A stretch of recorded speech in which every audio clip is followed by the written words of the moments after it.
o que no hemos podido saludar. Qué bueno poder tener este tiempo de compartir la palabra de Dios. Les pido que abran en el libro de Gálatas, que es ahí donde estamos compartiendo la palabra, estudiando este hermoso libro que realmente nos enseña muchísimo sobre lo que es la verdadera vida cristiana. Gálatas, Efesios y más todavía nos enseña lo que es la verdadera vida cristiana. Y en ese plan estamos, en estudiar este libro. Hace un tiempo, casi lo comenté, pero se los comparto porque viene al caso. Viajaba en colectivo, iba para Río Leyes una mañana, el colectivo casi lleno, no, estaba lleno el colectivo, el micro, el colectivo, y había subido un joven que se ve que estaba bastante tomado, y bueno, yo estaba sentado en los últimos asientos, y de ahí tenía la perspectiva de todo.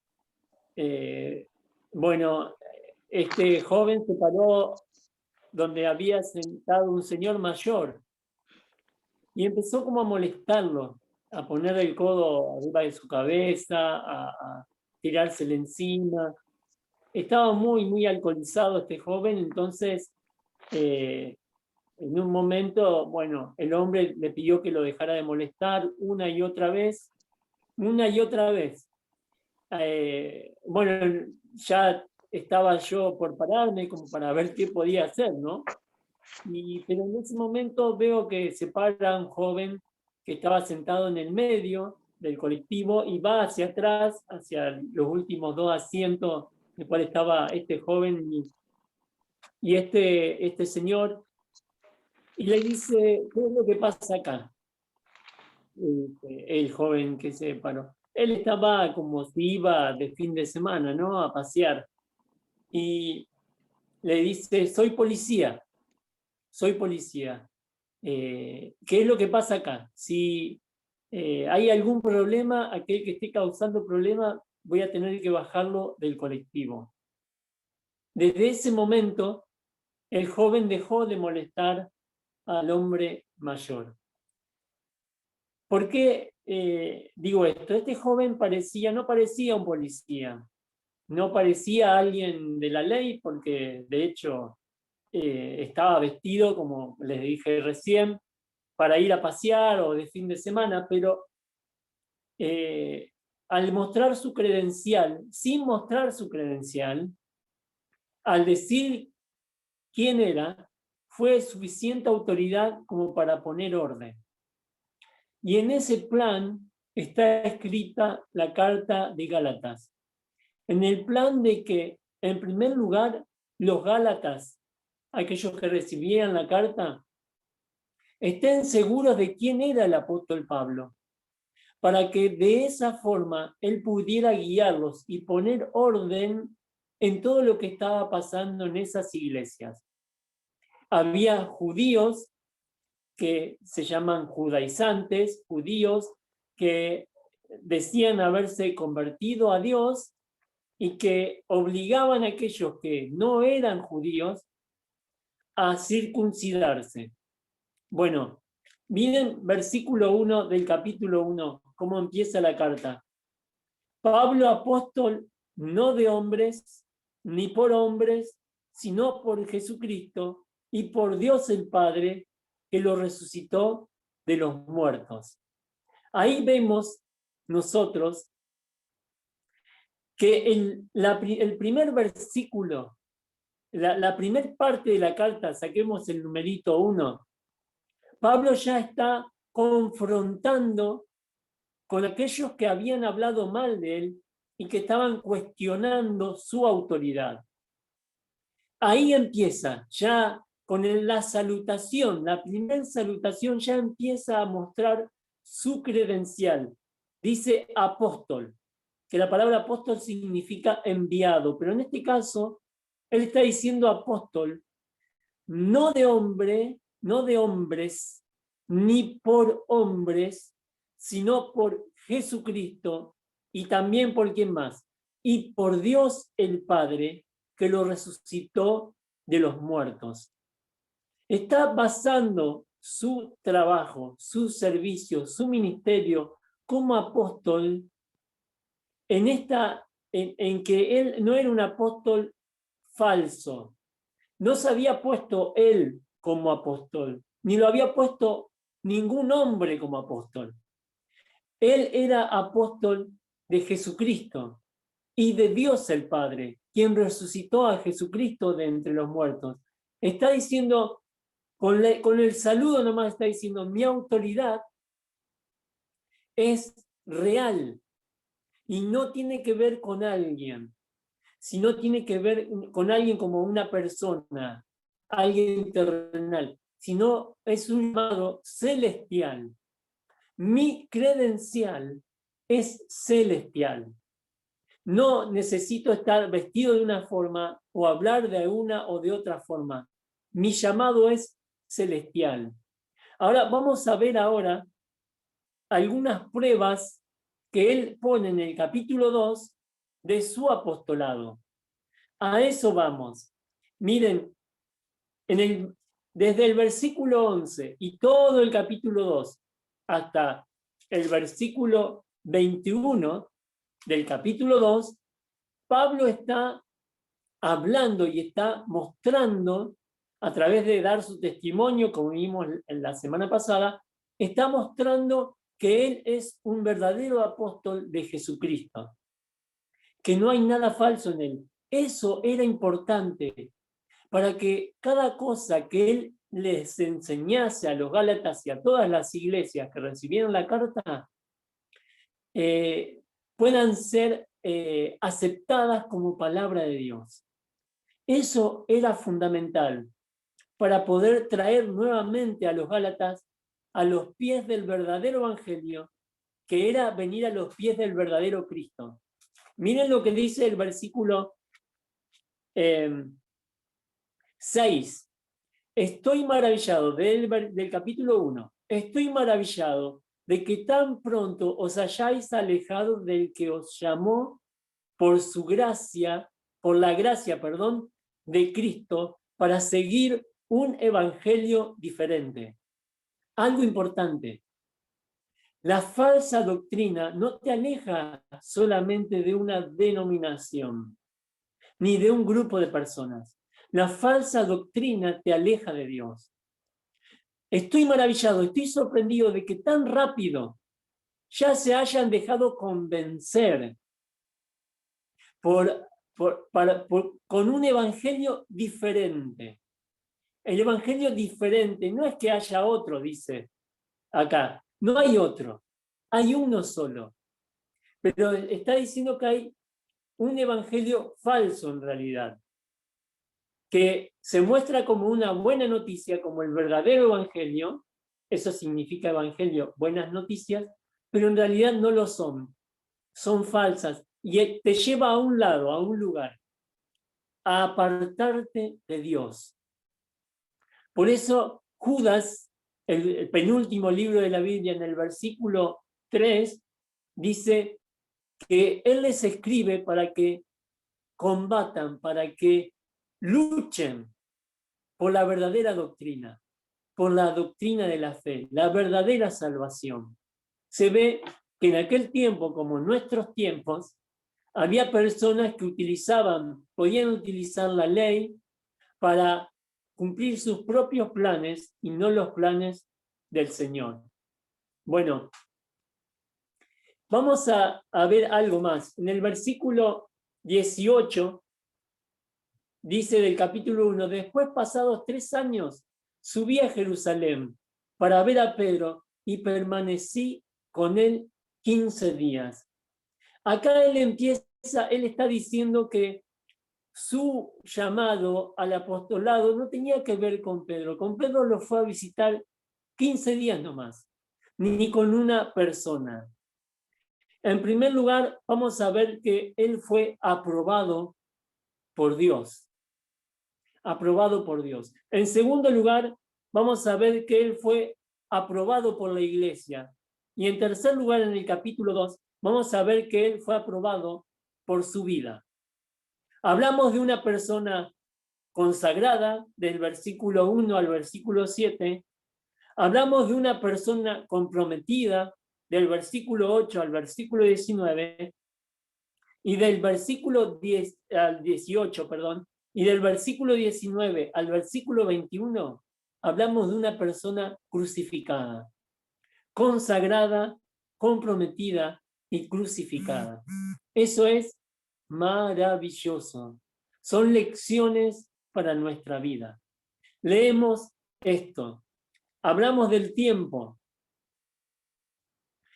Dice el versículo 1, después, pasado 14 años, subí otra vez a Jerusalén con Bernabé, llevando también a Tito, o sea, conmigo a Tito.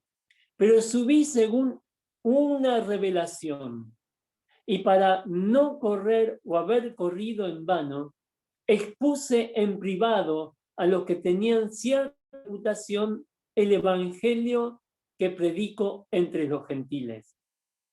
Acá vemos que él subió por una revelación.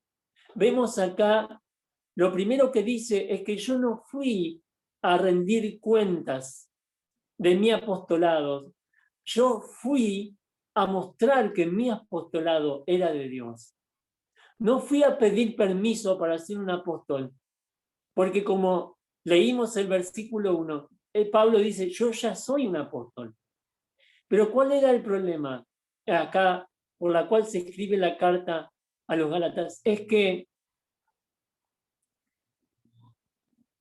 los judaizantes querían que los gentiles se convirtieran al judaísmo. Al judaísmo significaba cumplir las leyes de Moisés. Una de ellas era el circuncidarse, que venía de antes. A convertirse en judíos, ellos querían que los gentiles, los que no eran judíos, se convirtiesen en judíos y no en hijos de Dios, no en seguidores de Cristo. Ellos tenían una religión y ellos pensaban, como vemos en el libro de los Hechos, les dejo para que vean Hechos capítulo 15, cómo ellos debían en realidad circuncidarse, que es una marca en el cuerpo que tiene todo judío, basado en las promesas de Dios, mostraba la promesa de Dios para poder llegar a convertirse y a pensar que en realidad la salvación tenía que ver con convertirse en un judío, vivir como un judío, ser un religioso para poder ganarse el reino de Dios. Ahora, vean lo que dice acá, versículo 3. Mas ni aun Tito, que estaba conmigo, con todo y ser griego, fue obligado ¿a qué? A circuncidarse.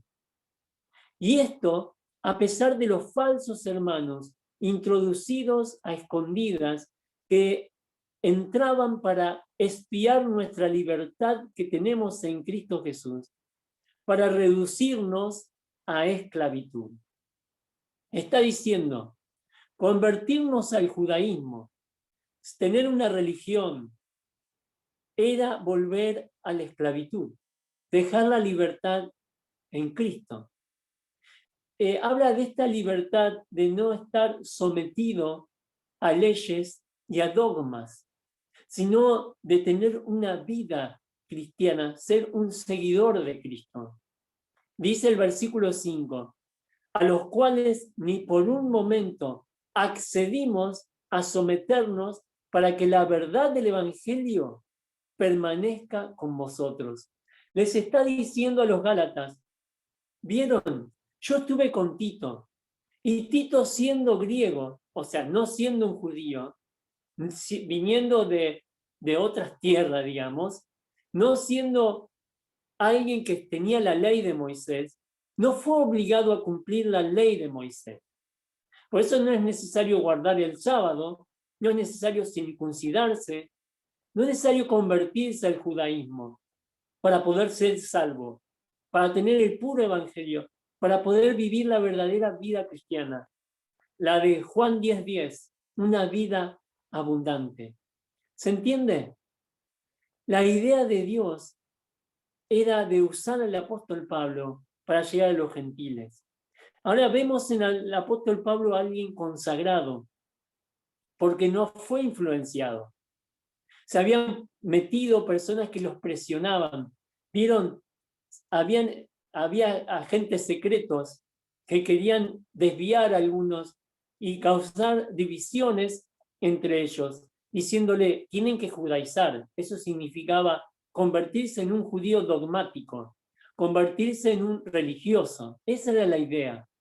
Si no son judíos, se deben convertir en judíos para poder tener la salvación y tener la verdadera vida cristiana. El apóstol Pablo les dice no. En realidad el Espíritu Santo dice no. No es necesario cumplir ciertos dogmas para poder ser salvo. Algunos piensan que por bautizarse. Tal vez me estás escuchando y te has bautizado y pensás que de esa forma podés ser salvo, podés limpiar tus pecados. Bueno, no es así. La Biblia dice que la sangre de Jesucristo, su Hijo, nos limpia de todo pecado. Apocalipsis 1, versículo 5 dice que nos lavó de nuestros pecados por su sangre.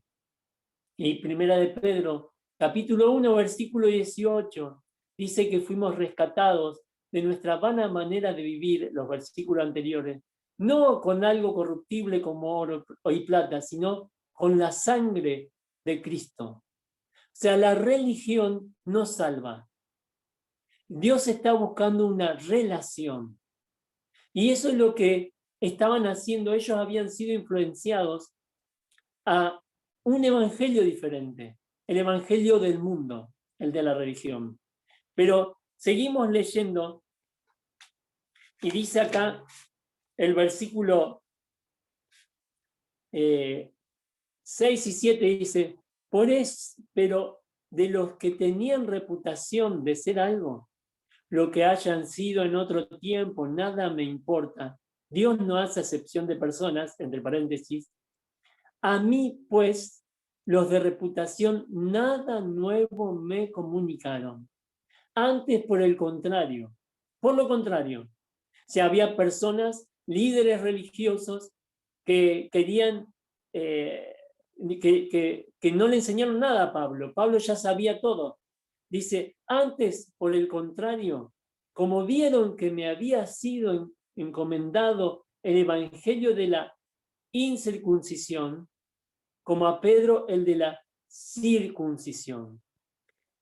¿Cuál era la encomendación hacia el apóstol Pablo? Él tenía que predicarles a aquellos, llegar a aquellos que no estaban en Judea, que no necesariamente eran judíos, tenía que salir.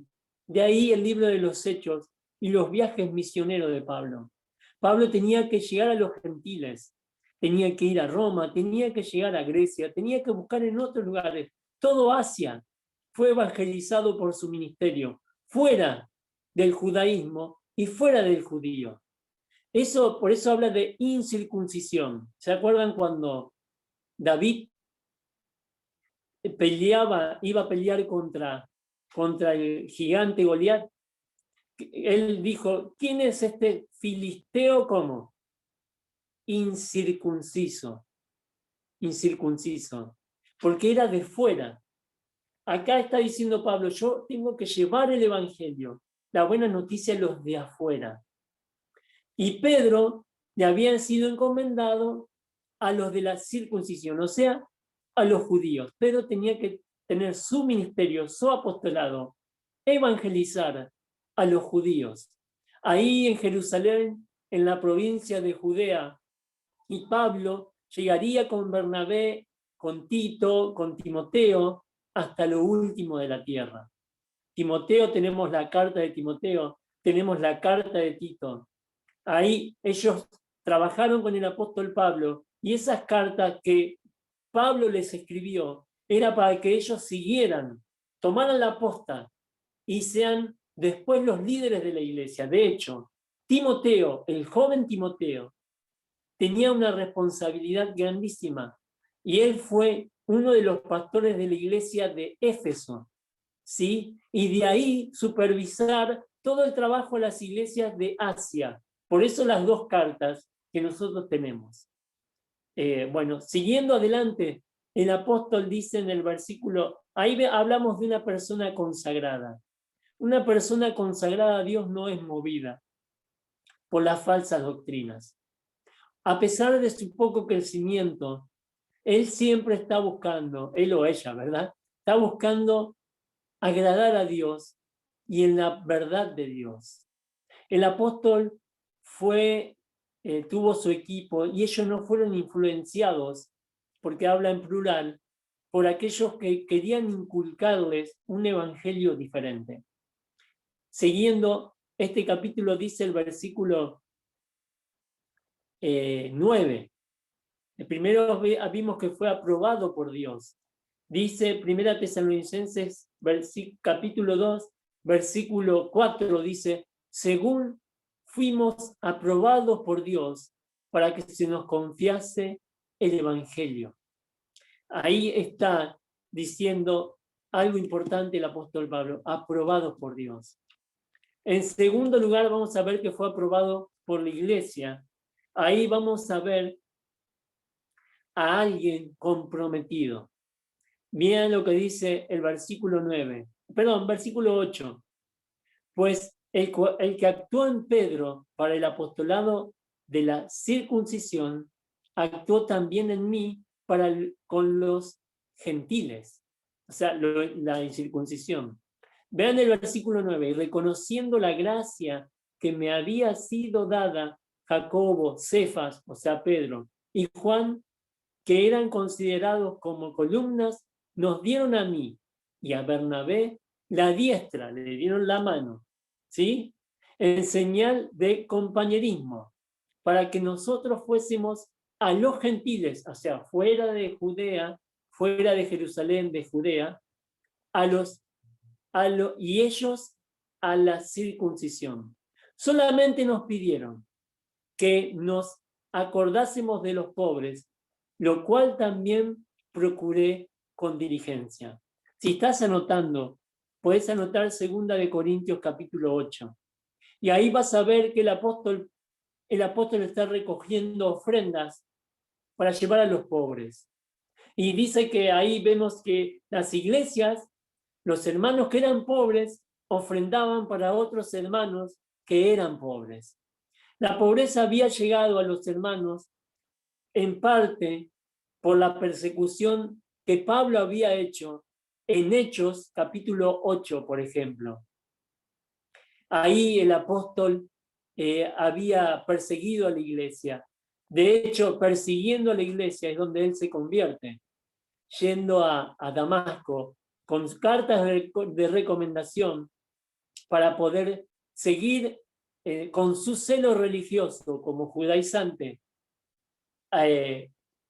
perseguir la iglesia y maltratarla, pero ahora tenía que ocuparse de los pobres, aquellos hermanos que estaban viviendo una pobreza. Y él lo hizo con su equipo, recogió ofrendas, llevó ofrendas, trabajó y se ocupó de los pobres. Qué maravilloso es esto, queridos hermanos, que haya personas que no se olvidaron de los pobres. Y nosotros como iglesia debemos vivir así, pensando en aquel que no tiene. Y si no tenemos, pensando en cómo tener para poder compartir con aquellos que tienen necesidad, ¿no? Tal vez uno piensa nuestros problemas son grandes, son graves, pero esos problemas por los cuales pasamos son la oportunidad de Dios para llegar a otros. Ahora, dice el versículo 11, pero cuando Pedro vino a Antioquía, le resistí cara a cara porque era de condenar.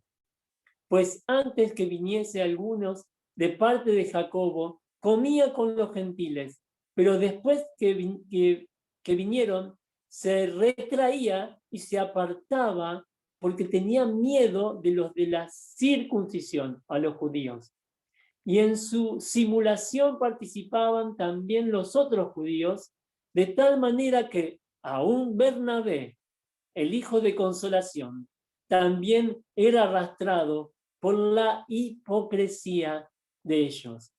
Pero cuando vi que no andaban rectamente, dice el versículo 14, conforme a la verdad del Evangelio, dije a Pedro delante de todos, si tú siendo judío vives como los gentiles y no como judío, ¿por qué obligas a los gentiles a judaizar? Recuerden que judaizar significaba convertirse en un religioso judío. Confronta a Pedro. Acá vemos que Pablo fue reconocido por la iglesia como apóstol, pero qué bueno es poder ver en Pablo a alguien comprometido. No solamente a alguien consagrado, como ya vimos, Dios guiaba su vida. A alguien comprometido. Era capaz de confrontar al gran apóstol Pedro. En ese momento Pedro era el gran apóstol. Y Pablo en ese momento tuvo que confrontarlo con una verdad. ¿Qué hacía Pedro? Se ve que había caído otra vez en una debilidad. Era muy judío, demasiado judío. Es como si un hincha de Unión o un hincha de Colón tiene que predicarle a un amigo que es del otro equipo. Supongamos sos de Unión y tenés que predicarle a uno de Colón. Y decís, no, es Zabalero, no le voy a predicar. ¿Qué se va a convertir este inconverso, este negro? Y así viceversa. Pedro le pasó algo así. Tenía miedo de lo que iban a decir los líderes religiosos de su tiempo. Qué bárbaro, ¿no? Como que volvió sin querer, por supuesto, a caer en aquello en lo cual le había pasado cuando negó al Señor Jesucristo, algo parecido, ¿no?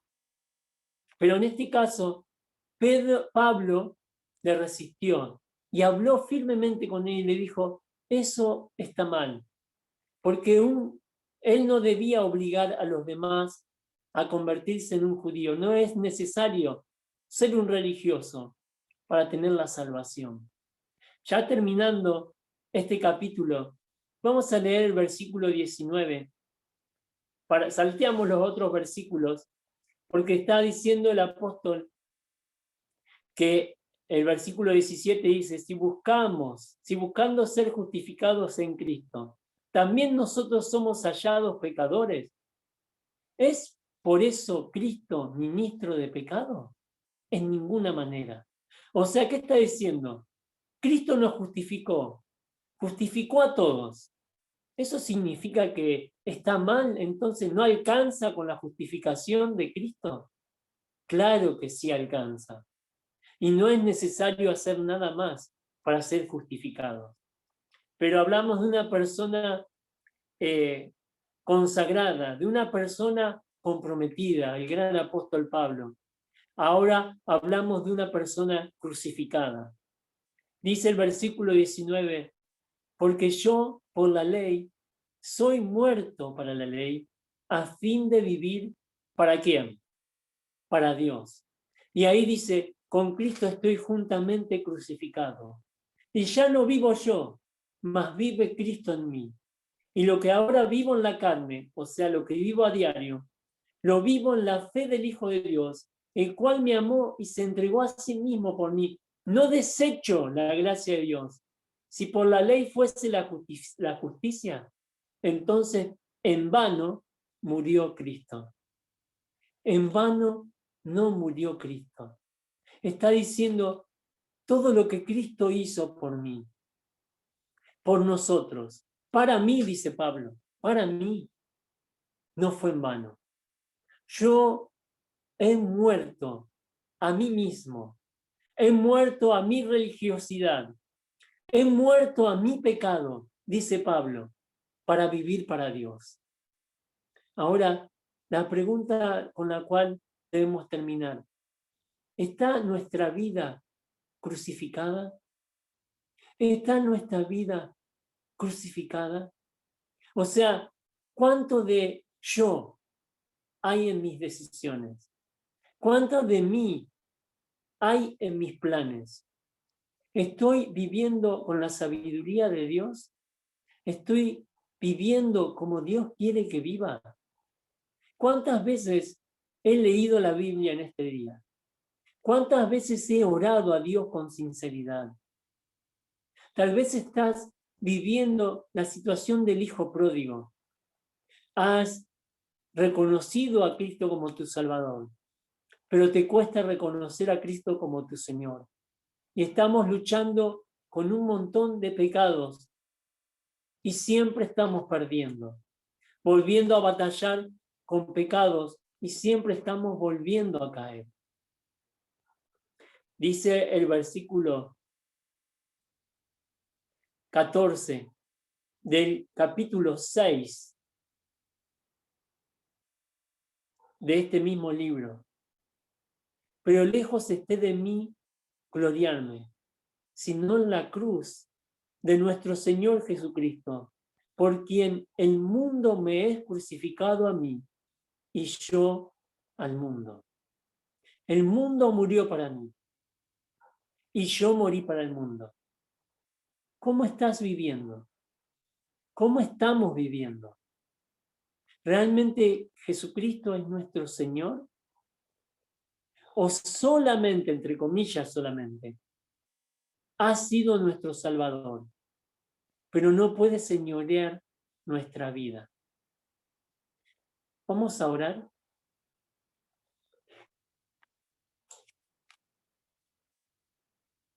Y si en esta noche, o no sé, cuando sea que estás escuchando, estás luchando con una religiosidad, porque estás viviendo una doble vida. Eso querían que hagan los religiosos, que el creyente, el que se convertía, tenga una doble vida. Sea un religioso y también sea un creyente en Jesús. Pero Jesucristo es suficiente para tu vida. No necesitas nada más. Jesús dio todo. Y la cruz es el símbolo de nuestra salvación. Pero ahora viene a tomar otro simbolismo, el símbolo de su señorío. No solamente de nuestra salvación, sino de su señorío. Ahora la cruz puede ser para mí. Con Cristo estoy juntamente crucificado. Pueden ser esas tus palabras, las del apóstol Pablo en esta noche, en este día. Tal vez debes morir a la pornografía. Tal vez debes morir a una relación que te está destruyendo. Tal vez debes morir en un sentido figurado. Morir para vivir la verdadera vida. No permitas que el tiempo corra sin caminar con Cristo. Querido Dios, cuánto nos amas.